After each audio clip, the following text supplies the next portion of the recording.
lá. Primeiro agradecer ao pessoal do Bora Mundo pela oportunidade de falar sobre motocicleta, motociclismo, viagens. É uma coisa fantástica, né? Meu nome é Rui Barbosa, estou com 67 anos, sou de São Paulo, mas estou há 20 anos aqui em BH.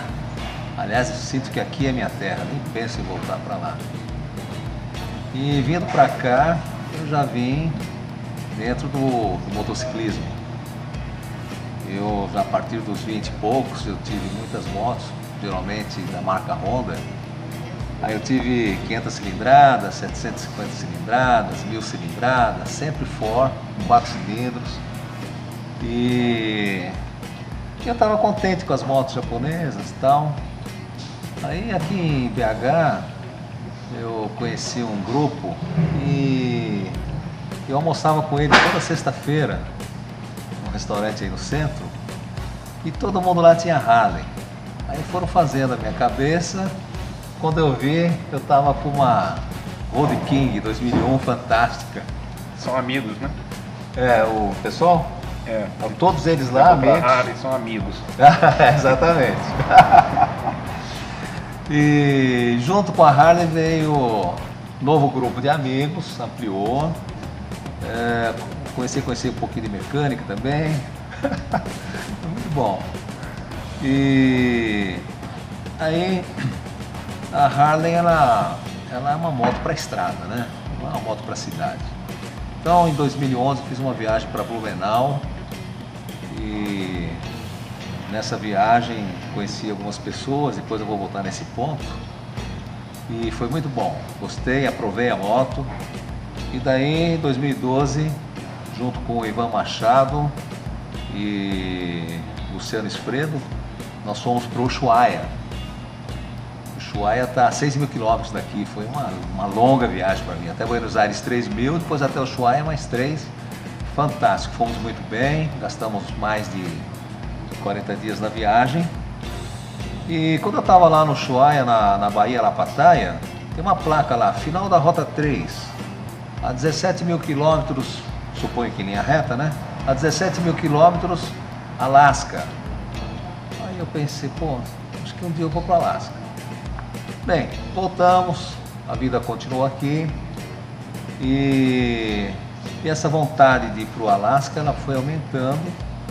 E aí então eu comecei a consultar e comecei a relembrar de amigos que já tinham me falado do Alasca, né? Então, por exemplo, o Chico PhD é um entusiasta de Harley Davidson lá de Blumenau. Antes de existir o ROG, ele já fazia os eventos de Harley Davidson aqui no Brasil, fazia em Blumenau. Aí eu conheci o Chico comentou sobre o Alasca, já tinha ido para lá. Antes ainda conheci o René. O René é um cara que tem mais de 1 milhão de quilômetros rodados. Ele não estou exagerando, ele é um viajante mesmo. Então, René, Chico, Arthur Albuquerque, amigo de alguém que a gente vai falar muito, que vocês já estão vendo aí. E o Arthur também fez grande relato. E também o nosso amigo lá de Santa Catarina, né, o Dolor, ele foi mais que uma vez, tem os relatos dele, ele criou até um título, né, que ele homenageia aqueles que foram de Ushuaia, Alasca, que é Fazedor de Chuva. Então ele é o dono desse título. Então foi um prazer ter conhecido as histórias dele e me inspirado nelas também, né? Muito bem, tudo pronto, plano já delineado, faltava um parceiro. Procurei, viu? Olha, geralmente o pessoal está envolvido com algum projeto de trabalho, com alguma situação familiar, tem várias âncoras que seguram o sujeito onde ele está, não tem jeito. E um dia na Harley Davidson, no evento lá em homenagem ao Capitão Serra, dei de cara com o Fernando, que eu tinha conhecido na viagem de Blumenau. Aí eu cheguei pro Fernando, né, com algum cuidado, que já tinha tanto não na minha frente, expliquei o projeto para ele E surpreendentemente, ele respondeu o seguinte: você pode falar, Fernando. Não, você ficou cheio de charme, né? Medo de falar. E começou a me tentar seduzir. Olha, Fernando, é uma viagem muito longa. Você toparia fazer essa viagem longa? 4 vezes, 5 vezes. E nós temos... Você é um pouquinho mais velho que eu, né? São 2 meses, né? Provavelmente, Então a gente estava na idade assim de querer fazer alguma coisa. Eu tenho saúde, graças a Deus. Não pretendo ter um câncer, um tumor para começar a viver a vida, né? Então precisava fazer alguma coisa assim da minha vida. Sou aposentado, tinha uma certa condição e você, Rui, começou. Uma viagem muito longa. Para onde? Não, você pode conversar com a família, né? Você pega o aval da esposa. Para onde, Rui? Para Alasca. Eu não querendo parecer muito fácil, eu fiquei esperando assim, ai meu Deus, eu já dei ok, mas o que eu vou falar? Esperei 3 segundos, 5 segundos, 10, 11 segundos. Apertei a mão. Lembra? Tá fechado, vamos embora pra lá. 2 meses e pouco depois, ele estava partindo. Mas acho que seria oportuno, né, Fernando, você falar um pouquinho da sua vivência com moto e tal, e depois a gente fala junto aí da viagem, né? Eu comecei, todo mundo começa assim, com moto pequena, na época 250, uma Honda XL 250, aliás, perdão, foi uma Yamaha, uma TT 250 importada, a primeira de um paralama alto, isso foi em 1873, né? 1973. E aí fiz alguns enduros, 4 enduros da Independência, enduro das montanhas, enduro das praias, lá em São Paulo, morava na época lá. Então me deu muita bagagem assim de leitura de piso, que nós precisamos muito disso no hippie da Patagônia e no loose gravel do Alasca. Isso aí foi fundamental. Mas para variar, esses nossos amigos, né? Você tem que comprar uma Harley. Eu sempre fui seduzido também e comprei uma Harley, uma Fat Boy 2007. Tenho ela até hoje. Você também tem a sua Road King? Estou com a minha Road King. A minha está com 97 mil quilômetros. Comprei com quase 8. Rodei quase 90 mil com ela. Estou feliz. A minha também, 97. 97, 450. Assim. Então, olha só. A gente não pode esquecer nunca dos amigos, dos colegas do motociclismo, né? Pô, isso é um fantástico. O Fernando marcou a saída lá na Harley, na loja. Pô, e daí apareceu aquele mundo de gente que a gente conhece, convive, todo mundo dando uma energia, né? Convertindo uma emocionante. Foi muito.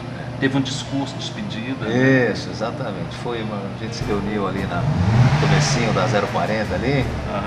E foi muito bom. Olha, eu só tenho a agradecer a oportunidade de ter vindo para uma cidade fantástica como BH e de ter conhecido esse meio do motociclismo. Nota 10, todo mundo. Bom, pegamos estrada, não vamos contar tudo com detalhes, né? Mas daí vai ter um mapinha que vai mostrar o resumo, né, Fernando? Não, e o susto que a gente levou nos primeiros 10 quilômetros. Verdade. Que surpresa. Exatamente. Um caminhão parado, direito caminhãozinho velho. De repente 2 horas, solta. Não é roda dupla não, solta uma, depois solta outra, atravessa a pista, uma passou na minha frente, outra passou entre eu e você. Ele estava estacionando, as rodas ainda estavam em movimento e se soltaram.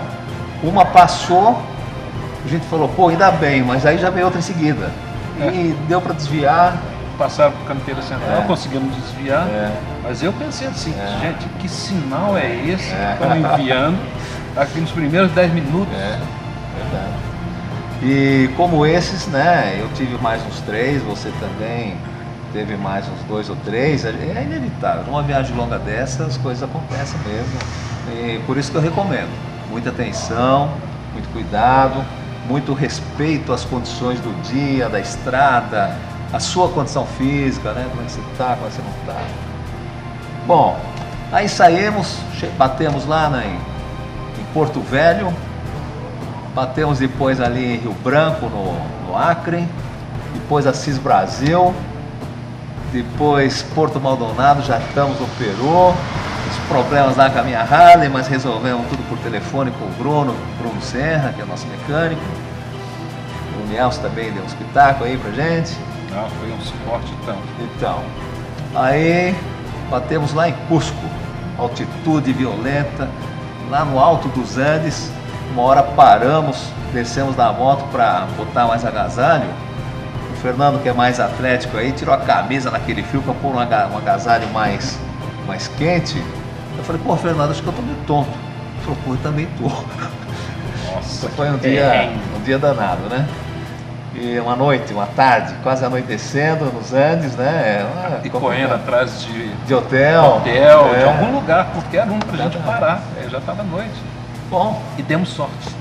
Pegamos uma pousada fantástica, né? O dono, na hora que me viu, senhor, está mal, muito mal. Eu tenho uma medicina especial. Sabe o que era? Chá de coca. Fiquei espetacular, viu? Fiquei ótimo. Bom, batemos lá em Cusco e a gente até poderia esmiuçar mais a viagem, mas tem o livro do Fernando aqui, ó, que dá um diário, são 150 dias aí ou mais de detalhes. Então vamos falar os pontos básicos, assim, aquelas alegrias da viagem, né? Atravessar os Andes. Pô, é fantástico, né? Você entrou ali por Porto Maldonado, chegou lá em cima, tem o Planalto Andino, maravilha. O Fernando falou assim, ô Rui, já te agradeci hoje. Eu falei, o que, Fernando? Porra, cara, você ter me convidado. Porra, que astral, que coisa de Deus, né? Coisa divina. Emocionante, ficou emocionado só de lembrar, né? Aí descemos lá, Nazca tal, as dunas lá de Ica, não sei o quê. A chegada no Pacífico, o outro oceano que a gente nunca vê. Exatamente. Chegada no Pacífico, para mim foi uma coisa emocionante. Exatamente. Aí foi aquela sequência, né? Peru, Equador, Colômbia, conhecemos lá uns brasileiros que o Rômulo Provetti apresentou pra gente. Tivemos toda a assistência mecânica lá, que eles tinham um clube muito bem montado, com oficina inclusive. Aí contratar frete aéreo, passamos para o Panamá, viajamos no mesmo avião, né, Fernando? Me valida a minha condição de ter sido funcionário de uma empresa aérea. Exatamente. Vamos um papo lá, viajando atrás do piloto e do comandante. E a moto ali atrás. Então, aí seguimos em frente, tivemos o nosso amigo Binda, que fez um trajeto com a gente nesse ponto, mas o projeto dele era outro, separado. Uma GSA. Mas ele estava com uma outra tipo de moto, né? Bom, conclusão. Quando vimos, estava chegando lá no México. Que pavor! Pô, México. Para ter uma ideia, paramos no cruzamento lá para identificar GPS, mapa, para comparar se está tudo certo. Apareceram dois policiais, resumindo, queriam 300 contos. 300 contos é antigo, né? $300. Por que o dinheiro? Não, senão eu vou te multar. Mas por que multar? Estacionou no lugar proibido. Não tem placa. Não, mas aqui é proibido, é perigoso. Queriam os $300. Eu falei, Fernando, falei para o intercomunicador, Fernando, esse cara tá com cópia do nosso documento, vamos puxar o carro? Aí o Fernando, mais centrado assim, falou assim, não. Depois ele me explicou que o cara poderia tirar, que poderia complicar mais a coisa, né? Mas o ímpeto que dá, você fica tão indignado, você quer sair dali, deixa ele com a cópia do documento lá e pronto, né? Pensei, cadeia mexicana, não quero não. Então é uma coisa que a gente tem que estar preparado para esse comportamento, infelizmente, de algumas polícias aqui na América do Sul, né? Muito bom. Aí seguimos nesse dia, obedecendo os conselhos, né, Fernando?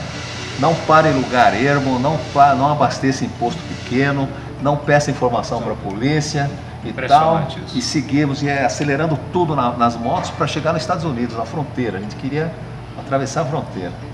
Aí paramos numa loja de conveniência e aí eu perguntei pro pro dono da loja de conveniência do posto: escuta, tem fronteira A e fronteira B. Qual que você sugere que é menos perigosa?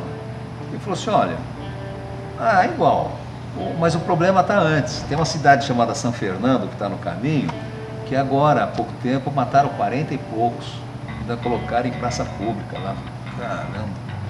Mas concluindo, né, Fernando, eles têm os problemas deles como nós temos os nossos. Não é um demérito nenhum para qualquer mexicano ou para o México. Não é um problema conjuntural da América do Sul, e quem atravessa o Rio de Janeiro pode ver ou não ver, mas está num risco semelhante, né, como aqui em muitos lugares aqui de Minas também. Infelizmente não tem mais. Mas se formos numa boa, aí atravessamos para os Estados Unidos, sem burocracia, né, Fernando? Aí se você quiser continuar a falar da parte americana, naquele sossego, né? Aí a gente estava acostumado assim na América Central, passar pelo centro de todas as cidades. Então se perdia, tinha cachorro, tinha tuk-tuk, lombada. Então a gente tem que ter muito fair play, para fazer tirar disso assim um proveito até como experiência. Mas quando cruzamos a fronteira, tinha no GPS a cidade de San Antônio. E o GPS mostrava o centro da cidade e a gente tinha que cruzar o centro. Eu falei, não é possível. Não. Cansado, né? Tinha ameaçado chuva. Como é que pode no centro da cidade? Mas não tinha como deixar de passar pelo centro da cidade. E passamos. Lembra? Verdade. E lembro como passamos. O viaduto a 120 por hora, tranquilo, cruzando tudo. De viaduto em viaduto, a cidade fica para trás. Você não para, não tem lombada, não tem sinal, não tem nada, você simplesmente passa. E assim todas as outras cidades a gente se repetiu nos Estados Unidos. Às vezes eu penso que a gente não precisaria criar nada, era só copiar, né? Para soluções que nós necessitamos em vários campos. Essa aí é um exemplo, né? Exatamente. Você cruzar uma cidade daquele tamanho, sem uma parada, um semáforo. Você tem certeza que vai chegar no seu destino a tantas horas, isso é eficiência. Então, daí foi muita estrada, né, Fernando? Tinha dia que era 1.200 quilômetros, porque tudo no jeito, escurecia tarde. Quanto mais você vai subindo, vai escurecendo, né? Até aquela regra de ouro, não se pilota à noite. Desrespeitamos essa vez. Mas né? também era dia. É verdade. Era dia. A gente parava muito tarde, porém com a luz do dia, né? Algumas vezes que não tem jeito, você acaba extrapolando. Eu tinha um convite de um amigo meu que morava acima do deserto de Mojave, na Califórnia, numa cidade chamada Terracha. Aí, Fernando, vamos passar lá? Já tínhamos combinado antes. Vamos. Aí, antes disso, tivemos aqui mais ao sul ainda, 2 pontos a destacar. O Fernando sugeriu da gente passar numa cidade, como chama aquela cidade? Santa Fé. Essa também. De Santa Fé nós fomos para uma outra, mais turística e moderna, porque Santa Fé é casa de adobe, né? Uma das cidades mais antigas dos Estados Unidos, do continente. E agora, já viu, né? Quando o cara não lembra? Sedona. Escreve Sedona, se fala Sidona. Pô, que cidade fantástica, né? Turística mesmo. É uma cidade ideal para um passeio de casal. Cheio de coisa É uma cidade lá que merece voltar. E aí Grand Canyon, né? Passeio de helicóptero, não sei o que e tal. Grand Canyon. Aí chegou o grande momento, que foi chegar em Las Vegas, lembra? Pô, você entrar em Las Vegas com a sua moto, com placa de BH, pelo intercomunicador, a gente comentando, porra, cara, onde que nós estamos? E pegamos vários trechos da Rota 66, né? No caminho, exatamente. Que orgulho, assim, placa de Belo Horizonte, uma moto brasileira, bandeira do Brasil, de bandeira de Minas. Esses momentos, olha, não, são impagáveis, né? A gente se sente realizado, né? Você fala, pô, tá valendo a pena, né? Sem dúvida. Aí lá em Las Vegas é muito hotel, né? Muito restaurante, muito cassino. E o Fernando gentilmente me convidou para almoçar num restaurante muito chique lá, muito legal mesmo. Mas é baratinho. Uma vista fantástica, achei demais, agradeço. E muita caminhada a pé por aqueles cassinos, né? Você sai de um, já está entrando no outro. Fantástico. Como é que é a produção? O homem produziu aquilo tudo a partir do nada. Mas ficou registrado assim, entrar na Sunset Strip com a moto de BH.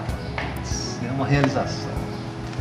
Aí, bom, atravessamos o deserto do Mojave e tal, chegamos na casa do meu amigo, jantamos com ele, ele olhou e falou assim, pô, incrível vocês chegarem aqui em casa com essas motos, pô, fantástico. Ele também é um cara aventureiro, tem vários recordes, né?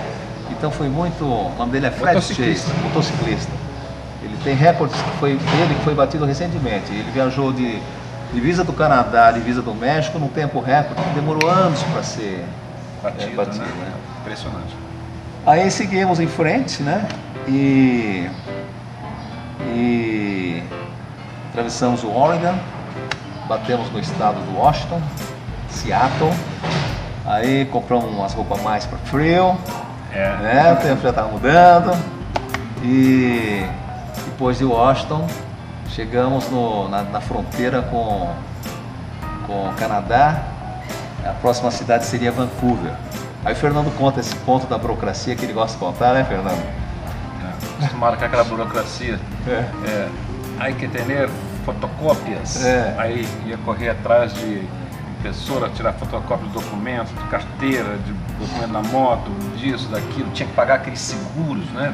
$30 paga um seguro, mais fumigação. Os pneus da moto, tinha que fumigar. Fumigar os pneus da moto. Aqui na América, né? Aqui no Sul.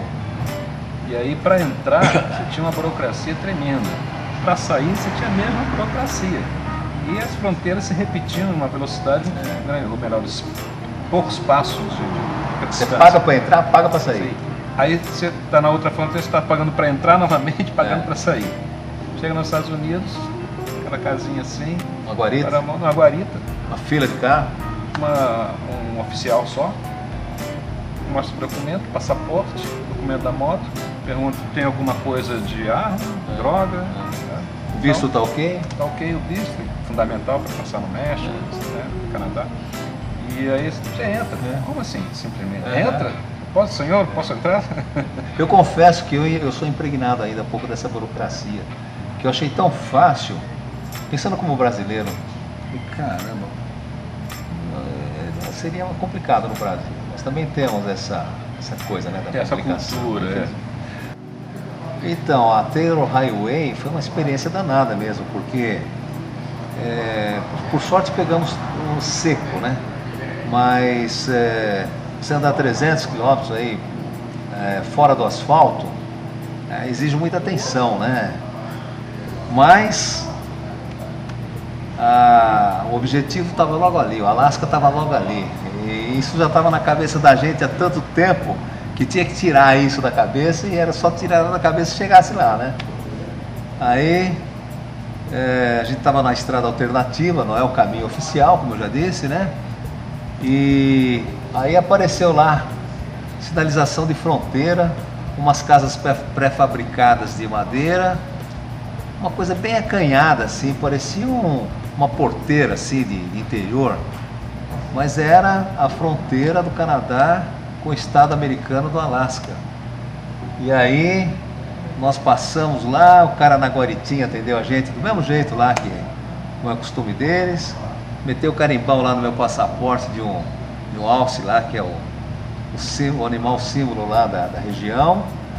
E aí resolvemos os trâmites ali, paramos em seguida, eu e o Fernando, falamos, porra, Fernando, não estamos em Prudhoe, nós estamos no Alasca. Chegamos no Alasca, aí comemoramos. Aquela emoção. Aquele lugar simples. Pra você ter uma ideia como é simples o lugar e retirado, os oficiais que trabalham lá, eles ficam lá trabalhando alguns dias, dormem lá e depois vão para casa. Não tem uma cidade em volta, é um posto avançado de fronteira. Antigamente esse posto ficava na cidade de Tok, que fica mais para frente. E agora colocaram o posto no lugar certo, que é a divisa mesmo. Então foi uma emoção muito grande, né, Fernando? Cruzar essa fronteira foi fantástico. Então, aí chegamos em Tok, dali para frente asfalto, tranquilo. deixamos tudo para trás, aquele solo gelado, aqueles paredões de gelo, né? Chegamos até a escrever. Magnífico. Escrevemos lá. Eu escrevi o nome, o Fernando deu a ideia, né? Escreveu o nome da mulher dele, assim, fotografou. Falei, também vou fazer. Escrevi o nome da minha, também fotografei. Fazer a média, né? Muito bem. De toque para frente, chegamos e passamos por uma cabana de caçadores, lá do clube de caçadores. Foi uma experiência interessante. Muito animal do Alasca assim, empalhado. E daí chegamos lá em Fairbanks. E Fairbanks não é a capital do estado do Alasca, mas é como se fosse uma cidade muito grande. E tentamos lá em Fairbanks resolver problemas mecânicos. O Fernando estava convivendo com aquele problema dele ainda, a moto engasgada, não passava de um certo giro. E não vamos contar aqui porque é uma história meio complicada, mas a autorizada lá, ela não é só de uma marca, é umas 4 marcas. Então você vê que o pessoal não é especializado, eles não achavam o problema da moto do Fernando. E a hora que eles cogitaram de trocar virabrequim, né, Fernando? Nossa. Vamos deixar esses caras de lado. Aí o Fernando falou assim, Rui, eu vou com a minha moto assim, se acontecer dela não chegar lá, você topa, você aceita essa condição? Eu falei, Fernando, não tem saída, vamos lá. Foi muito bacana da sua parte, você deu todo o apoio. Porque vai parar ali. Mas assim, o apoio foi seu. Porque para ter ideia de como é que foi a decisão, de Fairbanks a Prudhoe Bay, são perto de 700 quilômetros. Então, se andar 7714, mais uns quebrados, 1.500 quilômetros, com a moto não rendendo, no lugar sem asfalto, com um posto de gasolina no caminho só, quer dizer, mas aí, lá vamos em frente, e saímos, né? E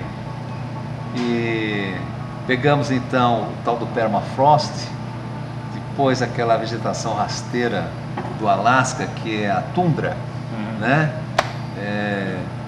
Não vou falar aqui que demora, mas resumindo, dizem que até 200 metros ou até 600 metros é gelo. O que está ali é uma capa de gelo em cima de tudo aquilo. E a tundra nasce naquela poeira milenar que formou ali. Então, se você construir uma estrada, a estrada, ao longo do tempo, a estrada vai deformar. Deformando o asfalto. Porque o asfalto incha e retrai. Não pode o ser asfalto asfaltado. não, o gelo incha e retrai, né?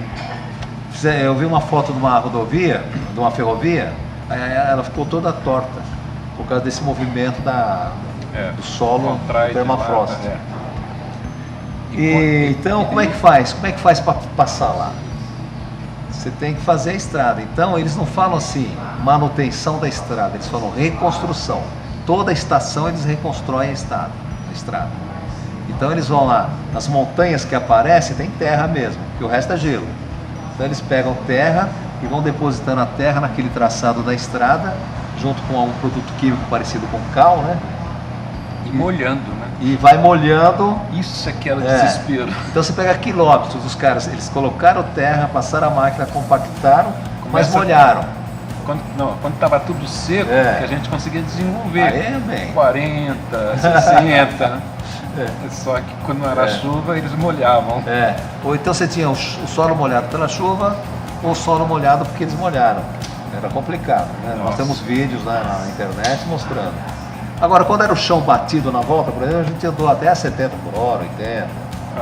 Bom, fomos, na metade do caminho existe um lugarejo chamado Coodfoot. E um pouquinho antes de chegar em Coodfoot, nós paramos para abastecer as motos. A gente carrega um galão de... A tradução já é um negócio assim meio... pé frio. Pé frio, Aí a gente leva lá um galãozinho de 12 litros de gasolina cada um. Paramos numa quebrada assim do acostamento da estrada e já tem uma estratégia, né, de colocar a moto, a Harley, ela consegue parar no lugar inclinado. A gente conseguia encher o tanque sem tirar o galão lá de trás. Só com a mangueirinha, já exatamente. Aí estamos lá assim, aí vimos uma placa assim, Círculo Polar Ártico. Coincidentemente, identificamos o ponto. Aí depois de abastecida, entramos lá, era uma área assim, que tem uma placa dizendo assim, aqui passa o Círculo Polar Ártico e tal. E uma cabana com uma senhora muito simpática, né? É. Dando diploma, Isso, carimbando. isso. Aí temos nós dois os diplomas. Exatamente, até aqui, ó. Trouxe o seu aí? Eu tenho aqui, ó. Se você cruza lá o Círculo Polar Ártico e for lá pedir o seu diplominha, eles te dão um diploma dizendo, depois vai dar um foco melhor aí, dizendo que você em tal data passou pelo Círculo Polar Ártico. Então tá registrado, como eu costumo dizer. Impressionante que tá aqui o círculo. É, exatamente, é. Bom, passado isso, resolvemos dormir numa cidade que eu esqueço o nome, mas o Fernando lembra sempre. Chicken. Whistler. Quer dizer, esperto, né? É, o assobiador. Né? É. Bom, aí vamos contar também que demora, mas era plena luz do dia, mais chuvão e era assim 11 da noite. Então batia numas pousadinhas bem acanhadas, os caras saíam meio com sono, atendia mal pra caramba. Por fim o Fernando achou uma pousada, a gente se separou para render mais, né?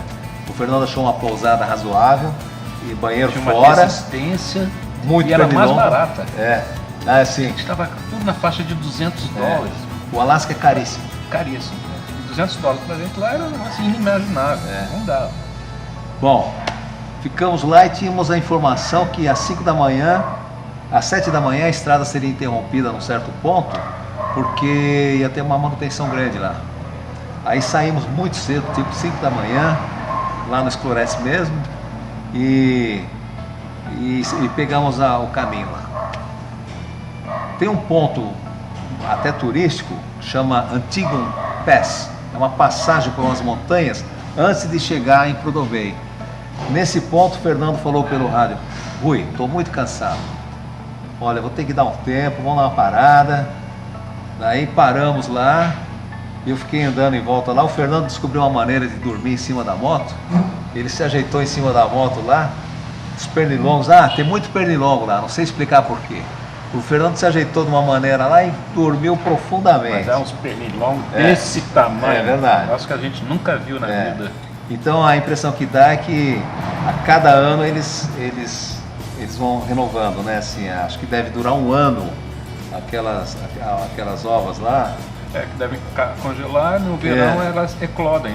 Deve ser, igual a gente conhece aqui. Com esses e no meio do nada eles descobrem a gente. Tem raio de 100 km em volta, não tem nada. E Valma. Mas sabem que tem sangue novo lá.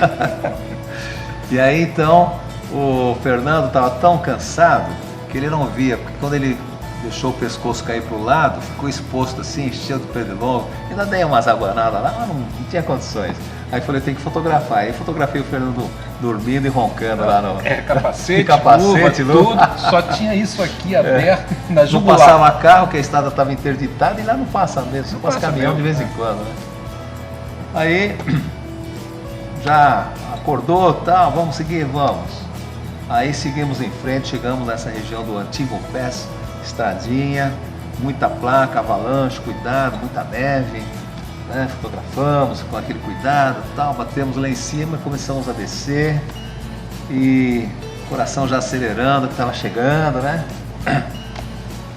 Aí passado umas 2 horas, 1h30 mais ou menos, avistamos umas construções assim, pô, parece que chegamos. E tínhamos chegado mesmo, estávamos lá em Prudhoe Bay, numa localidade chamada Dead Horse, né, Fernando? Outro nome perigoso. Dead Horse, Pé frio, cold foot, né? Dead Horse, cavalo morto. Então, o negócio não estava bom, né? E aí localizamos um bom hotel. O hotel lá é pensão completa. É ideal para você. É um container. É um container. Não tem. Como eu expliquei sobre o solo, se você fizer uma edificação lá, ela vai ruir. Então eles fazem estacas, né? E em cima coloca uns containers, né? Na realidade, são casas metálicas, vamos dizer assim. Mas o conforto, a única coisa é o banheiro coletivo, mas o conforto para nós naquela condição de estrada é excelente. Era meio caro, né? E lá ficamos. E serviço 24 horas. 24 horas, restaurante aberto, né? Uma curiosidade, lá é uma planta de exploração de petróleo e gás, não tem morador lá. Então, o cara chega lá, trabalha 2 semanas e vai embora. Habitante é 0. Aí dali 2 semanas ele volta e vai revezando assim, são 2.000 pessoas trabalhando assim. E tudo muito organizado, muito limpo, um posto de gasolina que também é um container, né? Um correio e loja que tem artigos de modo geral, né? Mas muito impressionado, assim, tudo muito limpo, porque o que você imagina um campo de exploração de petróleo? Óleo, chão, aquela lama toda, aquilo tudo, com bota, não tem uma gota de óleo. Não sei se você lembra, estava na frente do hotel, parou uma caminhonetona, o cara saiu de dentro, botou uma boiazinha, plástico debaixo do motor e foi até o hotel. Quando voltou eu perguntei, mas por que isso? Não, porque o motor desse carro está pingando óleo. Então se tiver uma gota de óleo naquela terra, tem uma multa absurda para a empresa, ele é demitido. Aí você vê a preocupação com o meio ambiente, né? Exato. Para entrar dentro do hotel, você tem que pôr pantufa. Porque os caras vêm, né? Os caras trabalham, voltam tal, tem que deixar a bota lá e pôr pantufa. Mas foi muito bom, mas a ficha não tinha caído. A gente tava lá, mas parecia que não chegou. Aí depois que a gente deu uma relaxada... Parece aquela coisa de miragem, deserto, tá sempre além daquilo que você tá... Parece que a gente não queria acreditar que chegou, né? Mas aí chegou um certo momento lá, fizemos um vídeo, comemoramos a chegada lá. Foi batizado. Foi emocionante, o Fernando entrou pro Águias de Aço, então presidente convidou ele, e também o capitão Serra e a Jaqueline convidaram o Fernando para entrar nos Águias de Aço. Ele falou assim, olha, eu vou, mas vamos deixar eu chegar lá primeiro, depois entro. Então eu vou ser padrinho. Aí fizemos lá uma comemoração, filmamos, está tudo gravado, e a partir daí... Bebemos muito, né? Tomamos um porre. Álcool é 0 lá, né? Não pode entrar álcool. Não. Nem uma latinha de cerveja. Nem uma dependência lá daquela planta não pode entrar. E então foi bom. O Fernando muito espirituoso, fez um vídeo muito engraçado desse momento todo aí. Aí, dia seguinte nós fomos chegamos lá, mas não chegamos no final da estrada. O final da estrada está uns 15 quilômetros talvez. Mas é uma área de segurança, você não pode ir lá, eles não deixam. Mas existe uma van, um micro-ônibus, que você acerta tudo no dia anterior, daí você pega esse micro-ônibus e vai lá para chegar na água e fala assim, cheguei no fim da estrada. Para o norte não tem mais como ir na estrada. Aí chegamos lá, a água lá, aquele puta frio, Fernando é mais corajoso, arrancou as botas lá, arregaçou a calça, entrou dentro d'água lá. Eu cheguei, coloquei o dedo ali só, falei, tá bom já. Você botou o dedinho mínimo da mão esquerda. Falei, tá bom, puta frio, né, pernilongo e tudo, não dá. Bom, aí voltamos, fomos conhecer o Correio e o centro comercial lá, né? Carimbamos lá o passaporte nosso, que estivemos em Prudhoe Bay. Eles tiram uma foto em cada temporada de todos os aventureiros que passaram lá e colocam no painel. A mulher tirou uma foto nossa, colocou lá. Aí o ano que vem vai ter outra turma.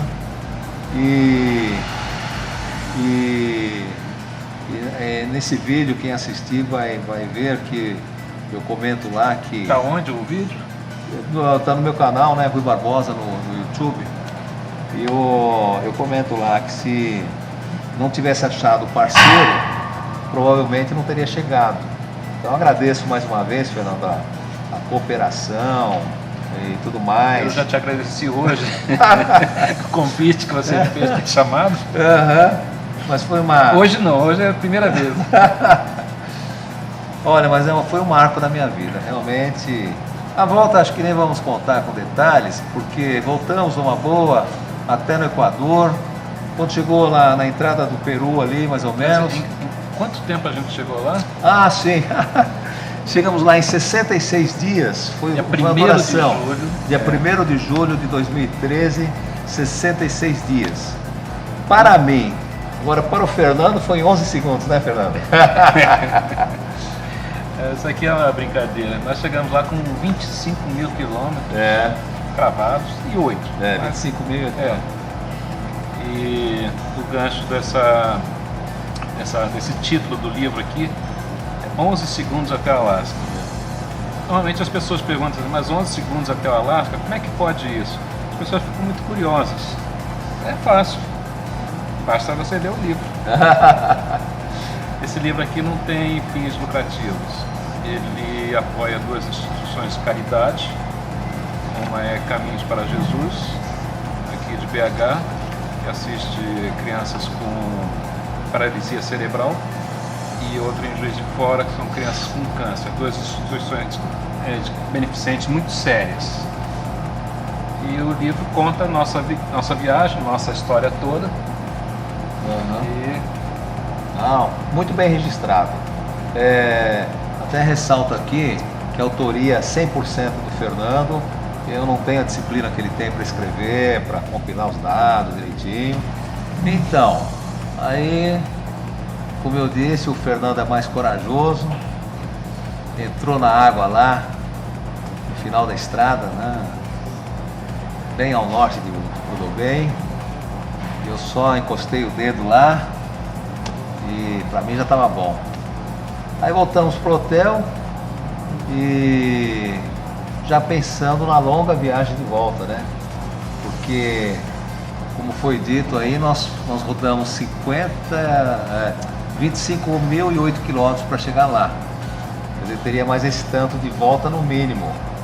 Para mim, para o Fernando foi diferente, depois vocês vão saber por quê. Eu ainda estava com aquele problema do blindagem da moto. Exatamente. E depois, no dia que a gente começou a descer, 40 quilômetros saindo de Prudhoe, descendo, lembra como é que foi? Fora do asfalto, pulverizou óleo na sua moto, né? Deu aquele estouro, mas era banhado de óleo, viseira, capacete, até a ponta da bota. O retentor do amortecedor dianteiro da bengala, da bengala, foi embora. E aí o que faz? Vamos chorar? Vamos sentar aqui e pedir socorro? Não tem socorro, não tem, é você mesmo. E aí tem que se acostumar, porque um amortecedor estava funcionando e o outro era metal com metal. Para tocar a moto fica mais fácil, mais difícil. Ela dava aquele galeio todo, você acaba compensando, né? Porque tem um computadorzinho interno na cabeça, então você vê os relevos, você mais ou menos consegue compensar com o corpo. Mas foram quantos quilômetros? Porque muitos quilômetros, que até daria assim uns 700 até Fairbanks, mas sei lá, 400 até Anchorage.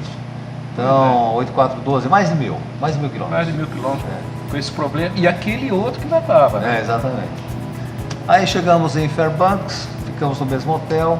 A gente tinha deixado a bagagem lá em Fairbanks para não pesar muito. A gente colocamos a bagagem de volta, brigamos lá na concessionária, porque também não teve solução. E o problema do Fernando, o problema mecânico do Fernando só foi resolvido em Anchorage. Alguns dias depois, né? Aí solucionaram tudo. A moto ficou redonda, a minha também fiz o que tinha que fazer. Agora, o mais interessante é que você acostuma, né, com aquele galeio da moto, coisa assim, né? Aí quando peguei a moto, aquele asfalto lisinho, e a moto certinha, quem estava fazendo assim era eu, né? Efeito barco, né? Quando você sai do barco. É coisa de surfista isso.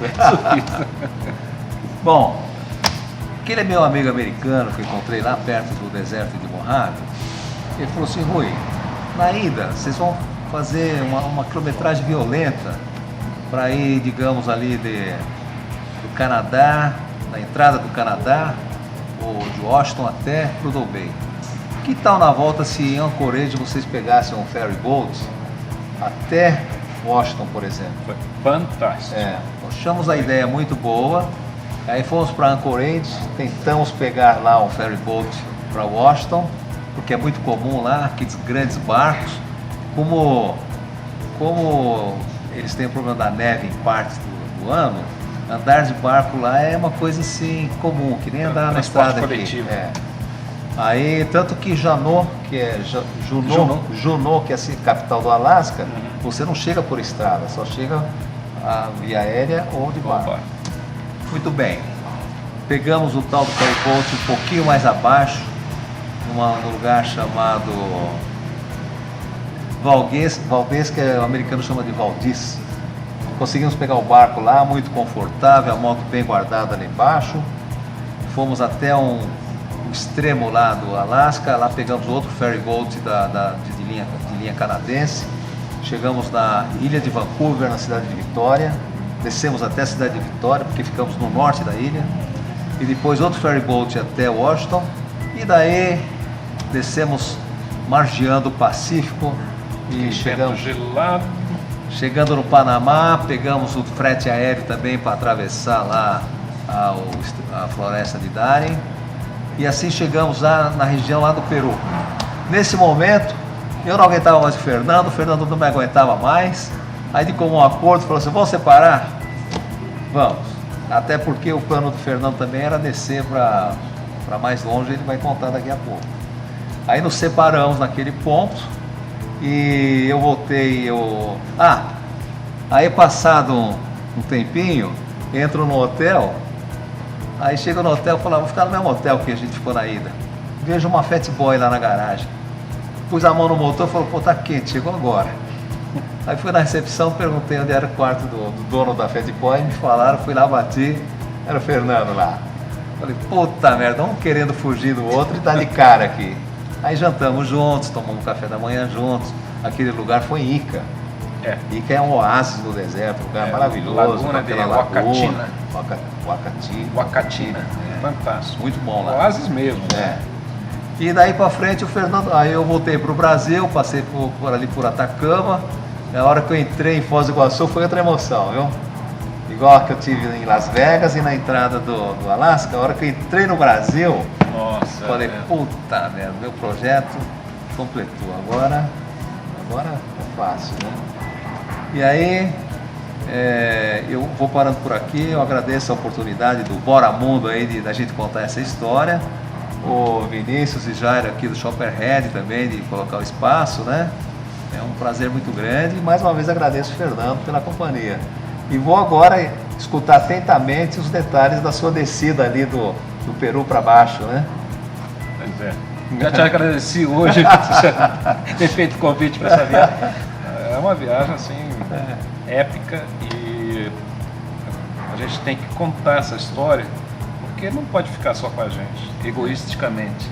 Nós temos que desenvolver isso e colocar uma sementinha na cabeça das pessoas porque é alguma coisa, não é aventura, isso é um projeto de vida. E todo mundo deveria fazer alguma coisa assim. Mas aí depois daqueles encontros na estrada, né? Porque eu via uma farol de moto atrás de mim, eu falei, o cara vem danado, né? Aí passa por mim, eu vou. Uhul! E assim a gente foi se encontrando. São Pedro de Atacama também? Damos de cara um com o outro lá. Eu achando que você já estava no Brasil há muito tempo. Fiquei 6 dias lá parado por causa da neve, no Passo Jama. Pois é, eu fiquei... Passo Rama. Também esperando. Aí eu tomei uma decisão. Estava precisando trocar o pneu da moto. Vi em Buenos Aires, o negócio estava complicado por causa de importação. Então eu falei, vou descer até Santiago, faço a revisão e troco o pneu, essas coisas. Acabou ficando bem mais barato do que na Argentina. E aí eu estava fazendo 25 anos de casado, boda de prata com a minha mulher. Ela pegou o avião de Belo Horizonte e desceu até Buenos Aires. Eu cruzei Santiago, olhando para vocês, Santiago, Buenos Aires, e guardei a moto. 7 dias sem tocar na moto, só dançando tango. Vida boa, hein? Comendo bife de chouriço.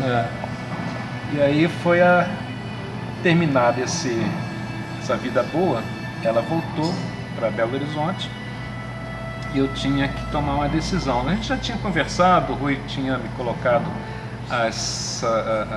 o gosto de chegar no Ushuaia, né? Só que não era a época apropriada, porque era final de inverno. Minha moto não estava preparada, eu também não. Comprei umas luvas de esquiador, umas proteções contra o vento, o pessoal usa lá muito. Mas eu fiz uma brincadeira no site do Romulo, viagemdemoto.com, pedi ajuda às pessoas. O que vocês acham? Estou aqui na dúvida se eu prossigo, se eu desço. Me ajudem, vamos fazer uma votação. Então, deu assim, mas grosso modo, 15 pessoas falando que você deve voltar. Você já conseguiu, já foi até Alasca, você deve voltar para Belo Horizonte.